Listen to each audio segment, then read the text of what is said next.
terkait dengan tindakan pengrusakan dan juga penganiayaan yang sedang dilaporkan adalah pengeroyokan atau 170 yang terjadi pada tanggal 25 Desember 2023 kurang lebih jam 02.30 yang terjadi di salah satu perguruan tinggi di UIN, Universitas Islam Makassar.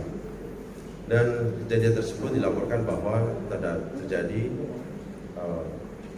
satu perkara atau suatu peristiwa adanya pengerusakan dan juga adanya korban yang luka-luka yang merupakan korban daripada pengeroyokan.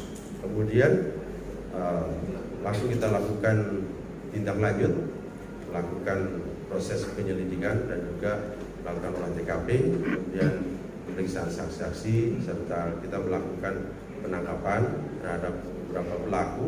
Ada 11 orang yang patut kita duga sebagai pelaku pengeroyokan dengan kerugian material berupa barang maupun luka daripada korban.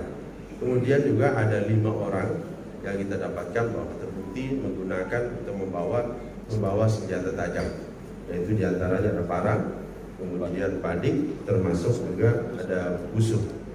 Jadi ada 2 kelompok ya, ada 11 orang yang patut kita duga sebagai pelaku pengeroyokan, kemudian juga ada 5 orang sebagai pelaku menguasai menggunakan senjata tajam. Motifnya sendiri jadi dari peristiwanya 3 hari sebelumnya itu sudah terjadi ada saling menggunakan petasan dan menggunakan kembang api yang bunyi.